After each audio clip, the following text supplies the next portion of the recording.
ভাইরা আমার, রমজান মাস শেষে তিনটি আমল যদি আপনি ধরে রাখতে পারেন, তিনটি কাজ, রমজান চলে গেছে এই তিনটা কাজ আপনি ছাড়েন নাই, এগুলো যদি আপনি ধরে রাখতে পারেন, ইনশাআল্লাহ আপনার জীবনটা রমজানময় হয়ে যাবে, গোটা বছরটা আপনার জন্য রমজান হয়ে যাবে এবং আপনার রমজানের ইবাদত সাধনা, সিয়াম সাধনা, সমস্ত বন্দেগী এবং ভালো কাজ সার্থক হয়ে যাবে যদি রমজানের তিনটা জিনিসকে আপনি ধরে রাখতে পারেন। কয়টা জিনিস?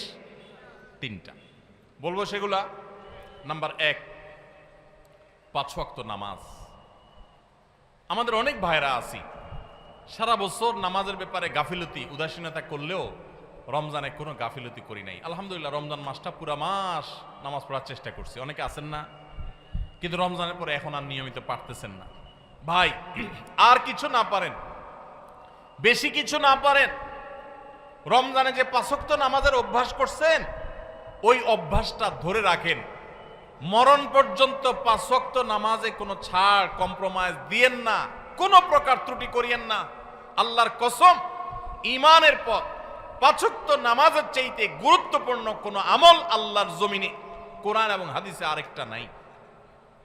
নামাজের চাইতে গুরুত্বপূর্ণ কোনো আমল আছে? ঈমানের পর 5 ওয়াক্ত নামাজের চাইতে গুরুত্বপূর্ণ, ফজিলতপূর্ণ, মর্যাদাপূর্ণ কোনো আমল কোরআন এবং হাদিসে আরেকটা। কিন্তু দুঃখের বিষয়, আমরা অনেক মুসলমান আছি বাংলাদেশে, আমরা নামাজ ঠিকমতো পড়ি না। কেউ 4 ওয়াক্ত পড়ে, ফজর পড়ে না, অথবা পড়লে 7টা বাজে উঠি পড়ে। কেউ শুধু জুমা পড়ে, মাঝে মধ্যে পড়ে টক্কা টক্কা। এরপর তিনি আবার নিজেকে খাঁটি মুসলমান দাবি করেন। আবার মুখে বলেও অনেকে, নামাজ না পড়লে কি হয়েছে? কি আছে? ঈমান আছে। নামাজ না পড়লে কি হয়েছে? কি আছে? ওনার ঈমান আছে। এটারে বলে মামুর ভাইয়ের আবদার। নামাজ পড়বেন না, আবার বলবেন ঈমান সব ঠিকঠাক আছে। এটা হলো মামুর ভাইয়ের আবদারের মতো, মানে বোগাস আবদার, ভিত্তিহীন আবদার। এই আবদার কোরআন সুন্নাহ সম্মত নয়। ওমর ফারুক রাদিয়াল্লাহু তাআলা আনহু বলেছেন, লা হাজ্জা ফিল ইসলাম লিমান তারাকাস সালাহ। যে মুসলমানের সন্তান নামাজ পড়ে না, নামাজ ত্যাগ করে ইচ্ছাকৃত ঠান্ডা মাথায়, ইসলামে তার কোনো হিস্সা নাই, কোনো অংশ নাই, তার ইসলামে কোনো ভাগ নাই, ইসলামে তার কোনো নাম নিশানা নাই, যে নামাজ ইচ্ছাকৃত ত্যাগ করে। অনেক ইমামদের মতে ইচ্ছাকৃত ঠান্ডা মাথায় কেউ নামাজ ত্যাগ করলে সে ইসলাম থেকে খারিজ হয়ে যায়। এত জঘন্য ব্যাপার। অন্য যত আপনি গুনাহ করেন না কেন, গুনাহের কারণে আপনি পাপিষ্ঠ হবেন, অপরাধী হবেন, শাস্তিযোগ্য হবেন, কিন্তু বেঈমান হবেন না। নামাজ এমন একটা আমল, অনেক ইমামদের মতে এই নামাজ ত্যাগ করলে মানুষ বেঈমান হয়ে যায়, কাফের হয়ে যায়। আমাদের বাংলাদেশে মানুষের ঈমান মাশাআল্লাহ এত মজবুত, এটা লোহা দিয়া পিটাইলেও, কামারের লোহা দিয়ে পিটাইলেও আমাদের ঈমান যায় না। নামাজ না পড়তে না পড়তে না পড়তে না পড়তে এমনি কেবল অন্তরে মোহর পড়ে গেছে, এরপরেও সে বড় গলায় দাবি করে নামাজ না পড়লে কি হয়েছে, আমার ঈমান ঠিক আছে। ভাইরা আমার, রমাদানের এই আমলটা, 5 ওয়াক্ত নামাজ সময় মতো, পুরুষরা জামাতের সাথে, মা বোনরা ওয়াক্ত মতো। মা বোনদের একটা সমস্যা হলো, অনেক মা বোনরা জোহরের নামাজটা পড়েন 3টা, 3:30টার দিকে। কেন? দুপুরে ওনারা রান্না বাড়া করেন, রান্না বাড়া করতে গিয়ে ওনারা শরীর ঘামায় টামায় যান, তখন শয়তান এসে মাসালা নিয়ে হাজির হয়। শয়তান ওনার মাথায় একটা মাসালা ঢুকায়। কি মাসালা ঢুকায়? বলে যে, দেখো বোন, তুমি এত কষ্ট করে এতক্ষণ রান্না বাড়া করলা, রান্নাঘরে গেছো, গরমে ঘামায়া স্যাঁতস্যাঁতে হয়ে গেছো, এই শরীর নিয়ে তুমি আল্লাহর সামনে কেমনে দাঁড়াইবা বলো? তো এবার বোন শয়তানরে জিগায় মনে মনে আর কি, তাহলে কি করতে হবে? এবার শয়তান তার মনে মনে বলে দেয় যে, আরে নামাজ তুমি ঠান্ডা মাথায় ফ্রেশ মুডে পড়বা, হাতের কাজ শেষ করে নাও, রান্না বাড়া শেষ করে নাও, সবারে খাবার টাবার দিয়ে নাও, তুমি বাথরুমে যাও, সুন্দর করে গা ডলে গোসল করো, ফ্রেশ হয়ে আসো, এরপরে 3টা, 3:30 আসরের নামাজ সুই সুই হয়ে যাবে, এবার তুমি ফ্রেশ মুডে একটু নামাজ পড়ো। কাজটা কি ভালো হইলো না খারাপ হইলো? দেখতে কিন্তু ভালো মনে হচ্ছে, তাই না? যে উনি ফ্রেশ মুডে নামাজ পড়বে। টাইম যদি পার হয়ে যায় তো এই ফ্রেশ মুডের 2 পয়সার কোনো মূল্য। আল্লাহ বলেছেন, ইন্নাস সালাতা কানাত আলাল মুমিনিনা কিতাবা মাওকুতা। নামাজ ইমানদারদের জন্য নির্দিষ্ট সময় পড়াটা ফরজ করা হয়েছে। এজন্য মা বোনরা সময় হওয়ার পর দেরি না করে, অনেক মা বোনরা মসজিদে আজানের অপেক্ষা থাকেন, বলে মসজিদে পুরুষরা নামাজ না পড়লে মহিলারা বাসায় নামাজ পড়া যাবে না। না ভাই, পুরুষদের উপর ইসলাম এত ঝুলায় রাখে নাই মা বোনদেরকে। আরে মা বোনদেরকে যে পাওয়ার ইসলাম দিয়েছে, পৃথিবীর নারীবাদীদের 14 গোষ্ঠীর জন্মের বহু আগে ইসলাম নারীদেরকে আকাশে তুলে রেখেছে। এরা এগুলা চিন্তাও করতে পারবে না, এত মর্যাদা দিয়েছে। উমরা যাবেন, পুরুষ হইছেন তো জোরে জোরে তলবিয়া পড়া লাগবে, রোজা আছেন আর গায়ে রোজা আছেন, কোনো মাফ নাই, ছাড় নাই। আর মহিলা হলে আস্তে আস্তে পড়বে, রিল্যাক্স মুড, কোনো টেনশন নাই, কি আরাম, চিন্তা করেন। পুরুষ হয়েছেন 5 ওয়াক্ত মসজিদে দৌড়ায় যায়, জামাতের সাথে নামাজ পড়তে হবে। আর জামাতের সাথে নামাজ না পড়ে অবহেলা করে বাসায় নামাজ পড়ছেন তো খবর আছে, আযাব আছে, আপনি ওয়াজিব তরক করেছেন, গুনাহগার। আর মা বোন মসজিদে যাওয়ার ডিউটি নেই, বাসা পড়লেই পুরুষদের সমান সওয়াব পাবে। ভাই একটা একটা করে আমি দেখাই, অন্তত 10-20টা আমল আমি দেখাতে পারবো যে পুরুষদেরকে আল্লাহ এবং তার রাসূল কষ্ট করে করতে বলেছেন। একই কাজ মহিলাদের বিনা কষ্টে আরামসে রিল্যাক্স মোডে করতে বলেছেন, সব সমান, কোন কোন ক্ষেত্রে আরো বেশি। নবী সাল্লাল্লাহু আলাইহি সাল্লাম বলেছেন ওয়া বুয়ুতুহুন্না খায়রুল লাহুন্না, নবীজির মসজিদে এসে পুরুষরা নামাজ পড়ে যে সওয়াব পাবে, যেই মহিলা নবী সাল্লাল্লাহু আলাইহি সাল্লাম পিছনে নামাজ পড়তে চেয়েছেন তিনি বলেছেন তুমি তোমার বাসায় পড়লে সওয়াব আরো বেশি হবে। মা বোনদেরকে ইসলাম এত সুযোগ দিয়েছে। তো যাই হোক, এত সুযোগ পাওয়ার পরও অনেক মা বোন তারা হেলায় হারা। রমজানের এই আমলটা যদি ধরে রাখতে পারেন, পুরুষরা ওয়াক্ত মতো জামাতের সাথে আর মা বোনরা ওয়াক্ত হয়ে গেলে নিজ জায়গায় দেরি না করে নামাজ পড়ে ফেলেন, ইনশাআল্লাহ আপনার রমজান 30 দিনের হবে না, আপনার রমজান 365 দিনের হবে। সবাই 5 ওয়াক্ত নামাজ ঠিকমতো পড়বো তো ইনশাআল্লাহ। যার 5 ওয়াক্ত নামাজ যত সুন্দর, সে তত আপার ক্লাসের মুসলমান, তার তাকওয়া তত স্ট্রং, তত মজবুত। যার নামাজ যত সুন্দর। নামাজ কিভাবে সুন্দর হয়? ধীরে সুস্থে পড়লে, সময় মতো পড়লে, মনোযোগ নিয়ে পড়লে, খুশু খুশুর সাথে পড়লে, সুন্দর কেরাত দিয়ে পড়লে, শুদ্ধ করে পড়লে, ভালোভাবে পড়লে, আস্তে আস্তে রুকু, আস্তে আস্তে সিজদা, সবকিছুতে গতি ভালো না ভাই। মোবাইল নেটে গতি ভালো, নামাজের মধ্যে গতি ভালো না।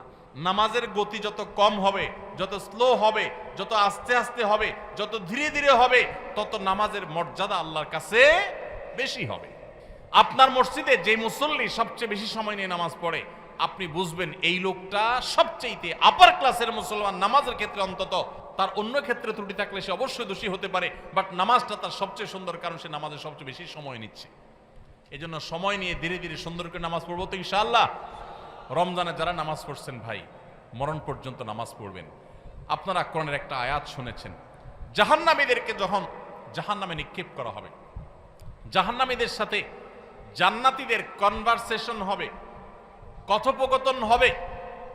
জাহান্নামীদেরকে জিজ্ঞাসা করা হবে মা সালাকাকুম ফি সাকার, তোমাদের কোন অপকর্মে, কোন বদভ্যাসে, কোন খারাপ কাজ তোমাদেরকে জাহান্নামে এনেছে বলো।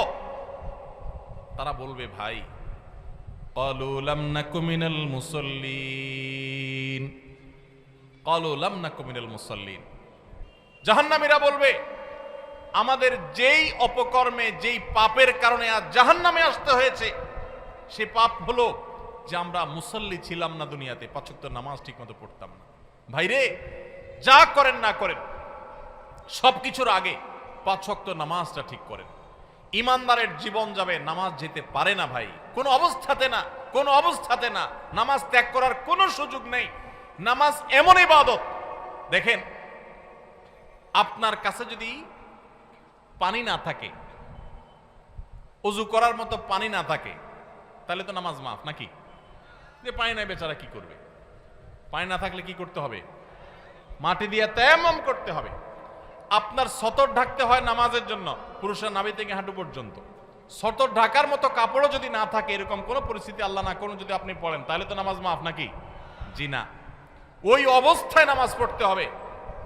কেউ কেবলা কোন দিকে, কেবলার দিকে নামাজ পড়া ফরজ, এটা নামাজের শর্ত যে কেবলামুখী হওয়া। এখন কেবলা কোন দিকে আপনি কোনোভাবে জানতে পারছেন না, আকাশ মেঘলা বা কোনো কারণে এমন জায়গায় আছেন সূর্য দেখছেন না, কোনো কম্পাস নাই, এমন জায়গা আছেন কেবলা কোন দিকে আপনি সেটা ফাইন্ড করতে পারছেন না। তো ফাইন্ড আউট করতে না পারলে, কেবলা নিরূপণ করতে না পারলে নামাজ মাফ নাকি? তাহলে কি করবে? কাউকে জিজ্ঞাসা করে পারলে পড়বে, আর জিজ্ঞাসা করার মতো কোনো লোক না থাকলে, কেউ যদি তথ্য দিতে না পারে সঠিক, তাহলে যেই দিকে কেবলা বলে তার মন বলবে সেদিকে ফিরে নামাজ পড়বে, তারপর নামাজ মাফ নাই। কেউ যদি দাঁড়ায় নামাজ পড়তে না পারে, অসুস্থ হয়ে পড়ে, তাহলে তো মাফ নাকি? আল্লাহু আকবার। দাঁড়ায় পড়তে পারে না, তাও মাফ নাই। কি করতে হবে? বসেও যদি পড়তে না পারে, হসপিটালে বেডে হাত পা সব ব্যান্ডেজ করা, শোয়া আছে, বসার ক্ষমতা নেই, তাহলে তো মাফ নাকি? আল্লাহু আকবার। ওই অবস্থায়ও নামাজ পড়তে হয়। কিভাবে নামাজ পড়বে সে? ইশারায়, চোখের ইশারা নামাজ পড়বে, মনে মনে নামাজ পড়বে, যতক্ষণ পর্যন্ত তার সেন্স আছে, হুঁশ আছে। নামাজ মাফ নাই, সেন্স চলে গেছে, বেহুশ হয়ে গেছে, 5-7-10 দিন বেহুশ সেন্সলেস চলে গেছে, তাহলে ভিন্ন কথা। সেন্স নাই, তার আর নামাজ নাই। কিন্তু যতক্ষণ পর্যন্ত সেন্স আছে ততক্ষণ পর্যন্ত নামাজ আছে। এই জন্য ভাই, নামাজ ত্যাগ করবেন না। প্রিয় নবী সাল্লাল্লাহু আলাইহি সাল্লাম আপনার আমার প্রাণের নবী। আমরা নবীর ভালোবাসার কথা বলি অনেকে। শুনেন, নবী সাল্লাল্লাহু আলাইহি সাল্লামের নামাজের ব্যাপারে কি সিরিয়াসনেস ছিল জানেন? ওনার জীবনের শেষের দিকে এসে যখন একা একা ওনার রুম থেকে মসজিদে এসে নামাজ পড়ার মতো ক্ষমতা ছিল না। আপনারা যারা মদিনায় গেছেন তারা দেখেছেন, ভিডিওতে অনেকে দেখেছেন, তার যে মিম্বর, সেখান থেকে তার যে কবরটা, এই কবরটাই ছিল তার থাকার কক্ষ। এই দুইটার মধ্যে দূরত্ব কিন্তু সামান্য কয়েক হাত, সামান্য কয়েক হাত। আমাদের যে স্টেজটা আছে, স্টেজের 2 গুণ বা 3 গুণ হবে বড় জোর, এতটুকু জায়গা। এই বাঁশের ঘেরাওটার এক মাথা থেকে আরেক মাথা, এত বড় হবে না, এর অর্ধেক হবে। এইটুকু জায়গা হেঁটে আসার মতো শরীরে ক্ষমতা নাই। তখন পর্যন্ত প্রিয় নবী সাল্লাল্লাহু আলাইহি সাল্লাম তার এক হাত আলী রাদিয়াল্লাহু তাআলা আনহুর কাঁধে, আরেক হাত আব্বাস রাদিয়াল্লাহু তাআলা আনহুর কাঁধে দিয়ে, 2 সাহাবীর কাঁধে 2টা হাত দিয়ে পুরা শরীরের ভার তাদের উপরে ছেড়ে দিয়ে 2টা পাও মোবারক মাটিতে রেখে দাঁড়াবেন, সেই শক্তি ছিল না মৃত্যুর আগ মুহূর্তে। পাগুলোকে মাটির সাথে টানতে টানতে রুম থেকে মিম্বার পর্যন্ত এসেছেন এবং নামাজ পড়াবেন ইমামতি করে, সেই শক্তি নাই। আবু বকরকে নির্দেশ করেছেন, আপনি নামাজ পড়ান, আমি নামাজের ইমামতি করার শক্তি নাই। ভাইরা আমার, এরকম কঠিন সময় পর্যন্ত প্রিয় নবী সাল্লাল্লাহু আলাইহি ওয়াসাল্লাম নামাজ ত্যাগ করা তো দূরের কথা, জামাত পর্যন্ত ত্যাগ করেন নাই। ওমর রাদিয়াল্লাহু তাআলার কথা আপনারা শুনেছেন, ফজরের নামাজের ইমামতি করতেছিলেন। ওই সময় ফিরোজ আল লুলু নামে একজন অগ্নি পূজক, ইসলামের দুশ্মন, খঞ্জর লুকিয়ে এনেছিল কাপড়ের মধ্যে। যখন তিনি নামাজের মধ্যে আসেন, এমন একটা পজিশনে আসেন যে তিনি নামাজের গভীরে প্রবেশ করে গেছেন, তখন খঞ্জর আঘাত করেছে তার খঞ্জর দিয়ে তার পেটে। সাথে সাথে নাড়ি বুড়ি বের হয়ে এসেছে, রক্তে সব ভেসে গেছে, উনি পড়ে গেলেন নামাজের মধ্যে। কিন্তু সবাই ধরাধরি করে তাকে নিয়ে যাওয়া হলো, নিয়ে গেলেন। তিনি সেন্সলেস হয়ে যাচ্ছেন, রক্ত শূন্য হয়ে, মৃত্যুর ঠিক আগ মুহূর্তে, এর কিছুক্ষণ পরেই মারা গেছে। ওই সময় হঠাৎ করে তার যখন সেন্স আসছে, একটু মাথাটা উঁচু করার পর তার পরিবারের সদস্যরা দৌড়ে আসছে যে এত রক্ত ক্ষরণ হয়েছে, বোধহয় পানি টানি পান করার জন্য বলবে, শেষ মুহূর্তে মানুষ পানি খেতে চায় মরার আগ দিয়ে বা কিছু। যখন তারা দৌড়ে আসছে, উনি তাদেরকে বলতেছেন, নামাজের মধ্যে যে আমার দুর্ঘটনা হলো, মানুষদের নামাজের কি হলো, জামাতের ব্যবস্থা হইল কিনা, নামাজের কি হলো সেই চিন্তা করছেন ওই মৃত্যুর মুহূর্তে পর্যন্ত। ভাইরে, মুসলমানের সন্তান নামাজ ত্যাগ করার কোনো সুযোগ নাই, সে নিজেকে মুসলমান দাবি করতে পারে না। ইমাম আবু হানিফা রাহমাতুল্লাহ আলাইহির মত যে যদি কেউ নামাজ ত্যাগ করে এবং তার মধ্যে অপরাধ বোধ থাকে যে আমি অন্যায়কারী, উচিত না আমার কাজটা করা, আমি শুরু করবো ইনশাআল্লাহ, আল্লাহ আমায় মাফ করুন, এরকম বোধ যদি কারোর মধ্যে থাকে, সে কাফের হবে না, কিন্তু নামাজ ত্যাগ করা ঠিক। নবী সাল্লাল্লাহু আলাইহি ওয়াসাল্লাম বলেছেন, আল আহাদুল্লাযী বাইনানা ওয়া বাইনাহুম তারকুস সালাত, একজন অমুসলমানের সাথে আমাদের পার্থক্যের জায়গাটা হলো নামাজ ত্যাগ। এজন্য ভাই নামাজ পড়বো তো ইনশাআল্লাহ। রমজান মাসের এই একটা জিনিস যদি আপনি সারা বছর ধরে রাখতে পারেন, নামাজটা সুন্দর করে 5 ওয়াক্ত সময় মতো ঠিকঠাক মতো পড়েন, আপনার গোটা জীবনটা রমজান হয়ে যাবে ইনশাআল্লাহ। দ্বিতীয় যে আমলটা কথা বলছে রমজান করে ধরে রাখার জন্য, সেটা হলো ভাই কোরআনে কারীমের তিলাওয়াত। আমরা অনেকে আলহামদুলিল্লাহ তারাবিতে খতম শুনছি, তাই না? অনেকে মাশাআল্লাহ একটু কোরআন তেলাওয়াত করার চেষ্টা করছি। যারা পারি না পড়তে, তারা পড়া শুরু করে দেন। আমরা সুন্নাহ ফাউন্ডেশন থেকে আপনাদের সর্বস্তরের সাধারণ মানুষের কোরআন শেখার সুবিধার্থে আমরা একটা কোর্স রেডি করছি। এটা প্রায় 80% কাজ ইতিমধ্যে সম্পন্ন হয়ে গেছে আলহামদুলিল্লাহ। এটা 20% কাজ বাকি আছে। আশা করছি খুব শীঘ্রই সেটা শেষ হয়ে যাবে। হয়ে গেলে এটা আমরা সবার জন্য ওপেন করে দেব। অনলাইনে আপনি নিজে নিজে কোরআন শিখতে পারবেন। তারপর আপনার এলাকার ইমাম মুয়াজ্জিনদের সহযোগিতা নিতে পারলে, ইমাম সাহেবদের সহায়তা নিতে পারলে আপনার জন্য আরো বেশি ভালো হবে। তো আপনারা যারা কোরআন পড়তে পারেন তারা কোরআন শিখে ফেলবেন, আর যারা পারেন তারা নিয়মিত পড়বেন। প্রতিদিন 10 লাইন 20 লাইন শোয়ার আগে বা যে কোনো একটা টাইম ফিক্স করবেন, এটা আমি কোরআন পড়া ছাড়া আমি ঘুমাবো। চেষ্টা করা যাবে না ইনশাআল্লাহ। রমজানের কোরআন তেলাওয়াতের আমলটা সারা বছর একটু হলেও ধরে রাখেন, আপনার জীবনটা বদলে যাবে। আপনি আমল করবেন, দেখবেন। নাম্বার 3 নম্বর আমল হলো রমজান মাসটা মূলত গুনাহ ত্যাগের মহড়ার মাস, গুনাহ ত্যাগের প্রশিক্ষণ নেওয়ার মাস। আল্লাহ বলেছেন কুতিবা আলাইকুমুস সিয়াম কামা কুতিবা আলাল্লাযিনা মিন ক্বাবলিকুম লাআল্লাকুম তাত্তাকুন। তোমাদের উপর সিয়াম ফরজ করা হয়েছে, তোমাদের পূর্বপুরুষদের উপর যেমন ফরজ করা হয়েছিল। কেন? যেন আশা করা যায় তোমরা মুত্তাকি হতে পারো। মুত্তাকি মানে কি? গুনাহ ছাড়া শেখা। পৃথিবীতে যত অপরাধ হয়, দুনিয়াতে যত পাপের কাজ হয়, এই সমস্ত অপরাধ, সমস্ত পাপের কাজ সাধারণত দুই কারণে হয়। এক হলো পুণ্যে বৃত্তির কারণে হয়, আর হলো যৌন বৃত্তির কারণে হয়। মানুষ পেটের তাড়নায়, যৌন তাড়নায় বেশিরভাগ ক্ষেত্রে খুন খারাপি, অপরাধী, রাজধানী, নানা রকমের অনাচার অন্যায় করে। রমজান মাসে যে আমরা রোজা রাখি, একটু চিন্তা করে দেখেন, এত কাজ থাকতে আল্লাহ তাআলা কেন বললেন পানাহার করা যাবে না, যৌনাচার করা যাবে না? এটা তো আল্লাহ বলেন নাই যে রমজান মাসের রোজা হলো দিনে ঘুমানো যাবে না। ঘুমের রোজা হতে পারতো না? যে ঠিক আছে সুবহ সাদেক ফজর আযান থেকে নিয়ে মাগরিব পর্যন্ত ঘুমানো যাবে না, এটাই রোজা হতে পারতো না? সেটা না হয়ে আল্লাহ বললেন কি কি বিধান দিলেন? যে সুবহ সাদেক থেকে নিয়ে সূর্য ডোবা পর্যন্ত দুইটা কাজ করা যাবে না। কয়টা কাজ? একটা হলো পানাহার করা যাবে না, খাওয়া পান করা যাবে না, আরেকটা হলো যৌনাচার করা যাবে না। কেন ভাই? এর কারণ হলো এই দুইটা জিনিসকে যদি মানুষ কন্ট্রোল করা শিখে, এই দুইটা জিনিসকে মানুষ যদি নিয়ন্ত্রণ করা শিখে, মানুষ এমনি ফেরেশতা হয়ে যাবে। সমাজে কোনো অন্যায় থাকবে না, কোনো অপরাধ থাকবে না, অপরাধ প্রবণতা থাকবে না। আমরা যতটা অপরাধ করি মুসলমান নামধারী হওয়া সত্ত্বেও, ততটা আমাদের মধ্যে এই দুইটাকে আমাদের কন্ট্রোল করার ক্ষমতা না থাকার কারণে যত ঘুষ, যত সুদ, যত দুর্নীতি, যত অনাচার, যত আর্থিক অনিয়ম, যত অপরাধ, আর্থিক অপরাধ হয়ে থাকে, এই সবগুলো হয়ে থাকে দুর্নীতির কারণে। মানুষের ক্ষুধা, মানুষের টাকা, লোভ, মোহ, এগুলোর কারণে।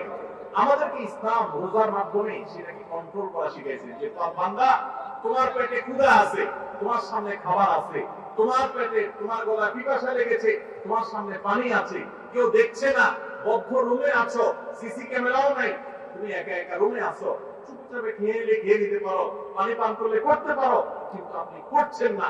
এই যে আমার সামনে সুযোগ আছে কিন্তু আমি খাচ্ছি না, কেন? আল্লাহ নিষেধ করেছে। ঠিক একইভাবে আমার সামনে ঘুষ নেওয়ার সুযোগ আসবে, সুদ নেওয়ার সুযোগ আসবে, দুর্নীতি করার সুযোগ আসবে, চাঁদাবাজি করার সুযোগ আসবে, মাস্তানি করার সুযোগ আসবে, আর্থিক অনিয়মের সুযোগ আসবে, রাষ্ট্রের সম্পদ আত্মসাতের সুযোগ আসবে, রিলিফের টাকা মারার সুযোগ আসবে, অন্যায় করার সুযোগ আসবে, 2 নম্বর পথে কামাই সুযোগ আসবে, কিন্তু আমি করব না। কেন? আমার আল্লাহ নিষেধ করেছে।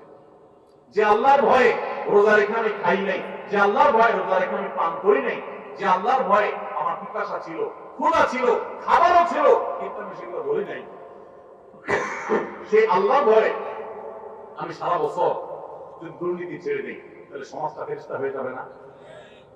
ঠিক একইভাবে যৌন বৃত্তির কারণে, যৌন তাড়না আকাঙ্ক্ষার কারণে, এটা নিয়ন্ত্রণহীন হওয়ার কারণে মানুষ খুন খারাপি, মাদক, নানা রকমের অপরাধের সাথে মানুষ জড়িয়ে পড়ে। ইসলাম বলেছে আমাদের রোজার মাধ্যমে সেটাকে কন্ট্রোল করা শিখতে।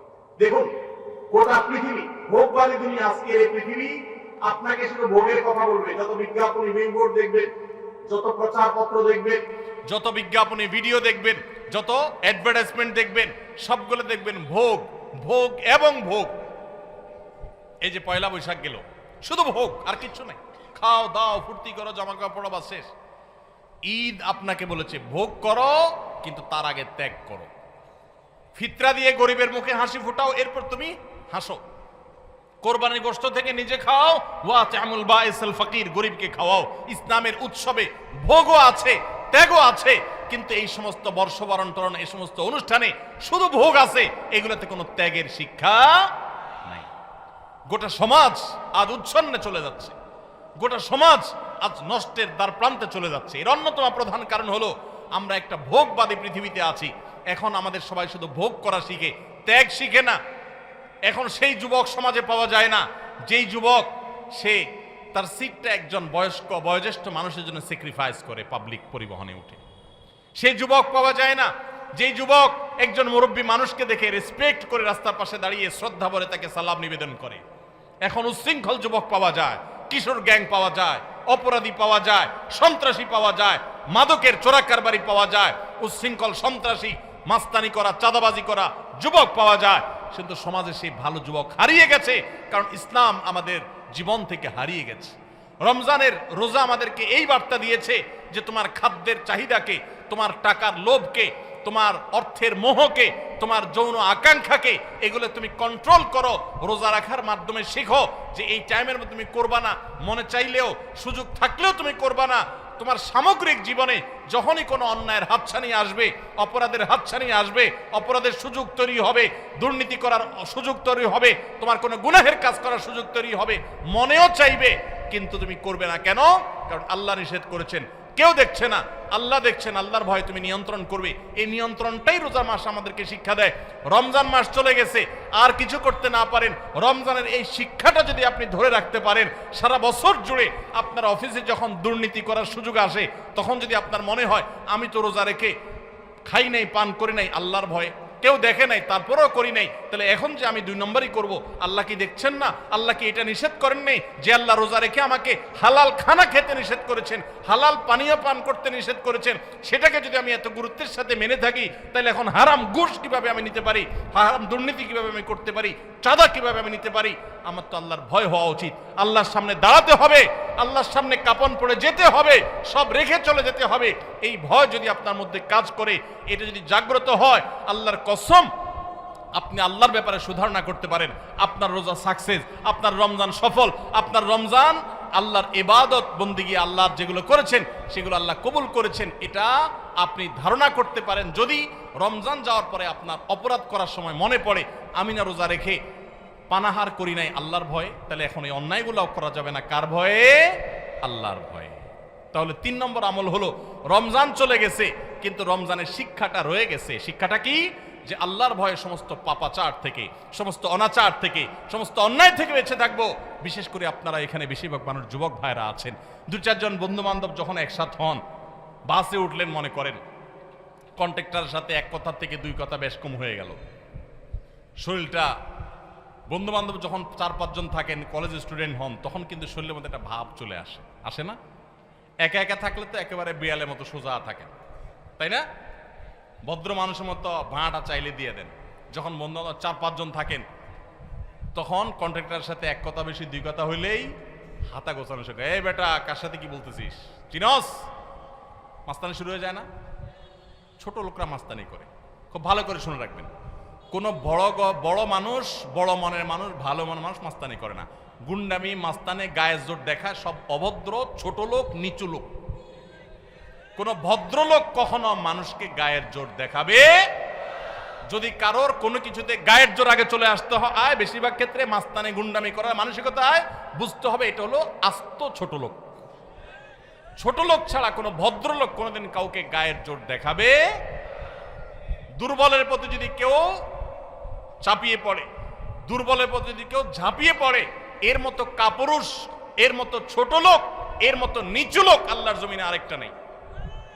যুবক ভাইরা, মাস্তানি করার জন্য যোগ্যতার দরকার হয় না। মাস্তানি কুকুরে পারে, মাস্তানি বাঘে পারে, মাস্তানি সিংহে পারে, মাস্তানি হিংস্র জীবজন্তু করতে পারে, মাস্তানি সাপে করতে পারে, মাস্তানি আল্লাহর অনেক এই সমস্ত হিংস্র জীবজন্তু প্রাণীরা পারে। বিনয় এটা মানুষ পারে, এটা সবাই পারে না।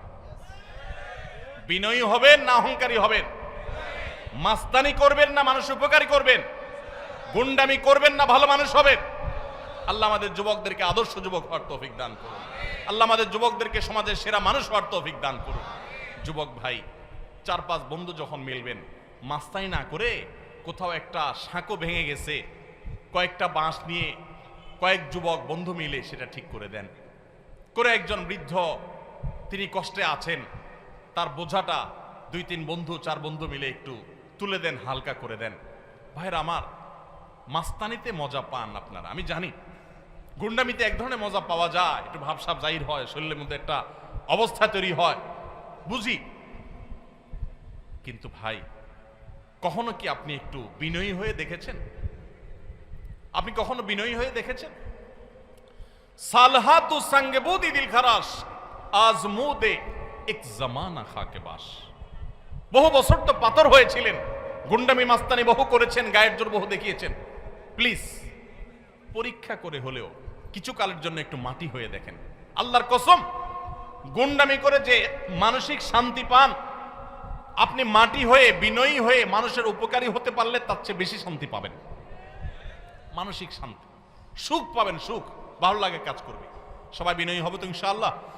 চায়ের দোকানে যুবক যদি একা একা বসে, তো মেসিয়ার টি বয়, চায়ের দোকানের কর্মচারী ওই লোকটাকে ভদ্রলোকের মতো বলে, ভাই একটা চা হবে, বা চাচা একটা চা দিবেন।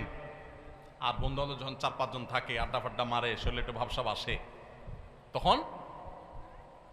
তখন আপনার একবারে বেশি 2বার বলা লাগে, তো দেখান যায় টোন চেঞ্জ হয়ে যায়। এই তোমার কাছে চা চাইছিলাম না, কানে শোনো না, মানুষ মনে হয় না নাকি? থাপ্পড় শুরু টেবিলে মনে। ছোট লোক। কি লোক? ছোট লোক। ভালো করে বলেন, কি লোক? গুন্ডামি করে কি লোকে? মাস্তানি করে কারা? গায়ের জোর দেখায় কারা? কোন ভদ্রলোক এগুলো করে? ভদ্রলোক হবেন না ছোট লোক হবেন? মানুষের মধ্যে পশুত্ব আছে, পশুত্ব। রমজান মাসে আমাদের এই পশুত্বকে নিয়ন্ত্রণ করতে শেখায়। নিয়ন্ত্রণ, খাইতে চায়, খাই, খানাও আছে কিন্তু খাওয়া যাবে না। এই যে পশুত্ব, কন্ট্রোলের জন্য শিখাচ্ছে। আমার চাইলেই সবকিছু করবো না, আমি নিষেধ সেটা আমি করবো না। এই জন্য পশুত্ব কন্ট্রোল যদি করতে পারেন, রমজান চলে গেছে কিন্তু রমজানের শিক্ষাটা যদি আপনার মাথায় চলে আসে, আপনি একটা অন্যায় কাজ যদি ছাড়তে পারেন রমজানের শিক্ষা থেকে শিক্ষা অর্জন করে, তাহলে ইনশাআল্লাহ রমজান আপনার সার্থক। তাহলে 3টা আমল বলছিলাম ভাই, ধরে রাখেন। নাম্বার 1, রমজান মাস চলে গেছে, 5 ওয়াক্ত নামাজ ছাড়বেন না ভাই, কখনো না। জীবন চলে যাবে, নামাজ ছাড়বেন না, চেষ্টা করা যাবে না ইনশাআল্লাহ। 2 নম্বর হলো রমজান চলে গেছে, রমজানে কোরআন তেলাওয়াতটা ধরে রাখবেন, হোক সেটা পরিমাণে অল্প অল্প করে পড়া। আর 3 নম্বর হলো যে রমজান মাস চলে গেছে, রমজানের সবচেয়ে বড় এবং প্রধান শিক্ষা হলো সকল গুনাহ পাপের কাজ ছাড়া সকল অন্যায়, সকল পাপাচার ছেড়ে দিবেন। রমজানের শিক্ষা এটা। ওইটা যদি আপনি একটু ধরে রাখার চেষ্টা করেন, সব ছাড়তে না পারেন, কিছু কিছু গুনাহ যদি ছাড়তে পারেন, কিছু কিছু বদভ্যাস যদি ছাড়তে পারেন, ইনশাআল্লাহ আপনার রমজান শুধু 1 মাসের হবে না, আপনার 12 মাস রমজান হয়ে যাবে, আপনার জীবনটা রমজানময় হয়ে যাবে। চেষ্টা করা যাবে না ইনশাআল্লাহ। ও আরশে আজিমের মালিক, আপনি আমাদের সবাইকে তৌফিক দান করেন, আমাদের সবাইকে মুত্তাকি বানায় দেন, মুত্তাকিদের ইমাম বানায় দেন, মুখলেস নিষ্ঠাবান মানুষ বানায় দেন, নামাজ কায়েমকারী বানায় দেন, সুন্দরভাবে সালাত আদায়কারী বানায় দেন, আল্লাহ কোরআন তেলাওয়াতকারী বানিয়ে দেন, আমাদের অন্তরগুলোকে বিগলিত করে দেন, আমাদেরকে ভালো মানুষ বানায় দেন, ভালো মুসলমান বানায় দেন, নেককার বানায় দেন, মুত্তাকি বানায় দেন, গুনাহ বর্জনকারী বানায় দেন। আল্লাহ, গুনাহ করার স্বাদ আমরা পেয়েছি, আমাদেরকে গুনাহ ছাড়ার স্বাদটা আস্বাদন করার তৌফিক দান করুন। সবাই চেষ্টা করব না ইনশাআল্লাহ। আল্লাহ আমাদের সবাইকে তৌফিক দান করুন। আস-সুন্নাহ ফাউন্ডেশন, উম্মার স্বার্থে সুন্নাহর সাথে।